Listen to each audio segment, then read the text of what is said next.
Yeah. Almighty Allah, Almighty God, Yahweh, made sure that nobody would ever go hungry. Is because of the wickedness of the world. That is why some people have to go to bed hungry.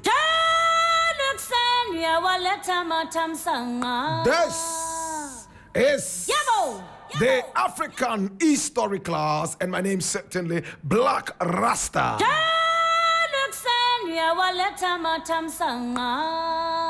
Today, we are talking about a man standing here holding a spear. His name is WAIYAKI wa Hinga. WAIYAKI wa Hinga. But that was not his original name. Who truly was he? What did he do? This class is going to last 2.5 minutes. Are you ready?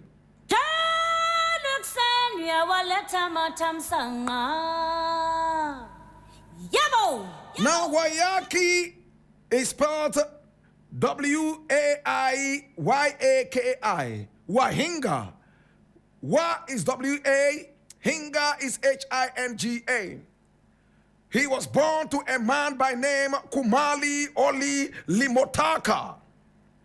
He was a Maasai. How many of us know the Maasai? They are the tallest people in East Africa. They take care of cattle. They love cattle. In fact, they worship cattle. Worship in quotes. It's a Nilotic ethnic group inhabiting southern, northern, and central Kenya, and even northern Tanzania, near the African Great Lakes region. The Maasai speak a language called Ma, M-A-A.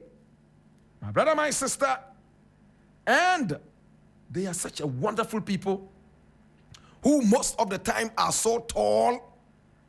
They have a dance that so many people have come to love, where they just jump and touch the sky and jump back to the ground. Oh my God. In fact, Maasai men have become a delicacy to foreign women because they have long and heavy penises. There was a time women from Europe were going on sex tourism all the way to these areas that I mentioned, the Great Lakes area, all because of the power of the bulanga of the Maasai. Very big and heavy. My God have mercy. Now, aside being tall and dark and being cattle rearers, they also are very polygamous. In fact, anytime a Maasai man is getting married to another woman, the rest of his wives are extremely happy. They call each other sisters. The work will be less. And Maasai men, my brother, my sister, by tradition, cannot be held down by just one woman because of the power of their bulanga. Very big and heavy. One woman cannot contain them. For that matter, they are mostly polygamous. The more women they marry, the more, or better still, the higher their social standing. Because each woman you marry, you need at least 100 cows. So if you have 10 women, it means you have given 100 cows so far. Right? Is it 1,000? 1,000 cows so far. To have 10 women, my brother, my sister, and by the power of their bulanga, they have become a delicacy for Western women. Today we are talking about one of those men, WAIYAKI wa Hinga. My brother, my sister, we do not know exactly when he was born, but we can give you a certain reference. He was born to a man by name Kumale Oli Lemotaka, who was a Maasai himself. But the man had taken refuge in Muranga. My brother, my sister, running away from the Loikop Wars. And when we talk about the Loikop Wars, we're talking about the war that broke up in the community of the Maasai. My brother, my sister, And running away, he went into Muranga. And there he gave birth to his son by name WAIYAKI WA HINGA. Oh, but his real name, my brother, my sister, was not WAIYAKI WA HINGA.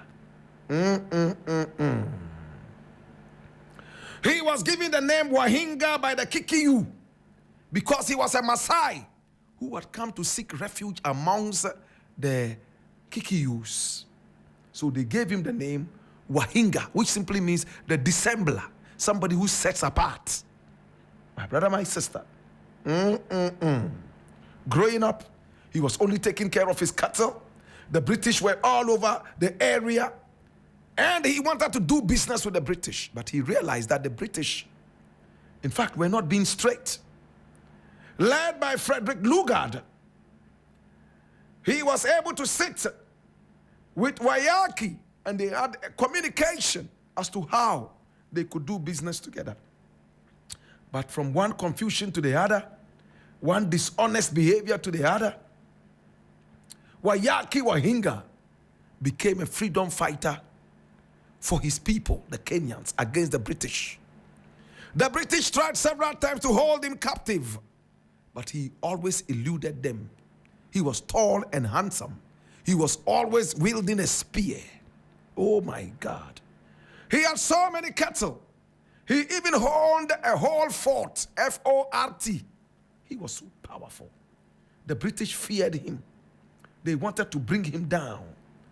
He gathered all the paramount chiefs of the Agikuyu and told them that, listen, we must chase the white man away, Muzungu away. Oh my God. He was involved in that. The British were able to raise another group to fight Wahinga. My brother, my sister, time after time he got attacked. He freed himself. Until a certain man, my brother, my sister, who worked with the British, was killed. Who was this man? My brother, my sister, he was murdered. He was called Makubu. Makubu was a worker of the Imperial British East Africa Company. And he was one of those accused because he fought the British. His own people rose against him in one way or the other. And when they attacked him, his fear was that his cattle would be impounded and his fort taken away from him. He decided to defend himself. Unfortunately, he was wounded by his own spear. They captured him. My brother, my sister. This was in 1892, when our hero was only about 49 years old. So you can do the maths. A quarrel ensued between him and the Purkis, my brother, my sister, that killed Makubu.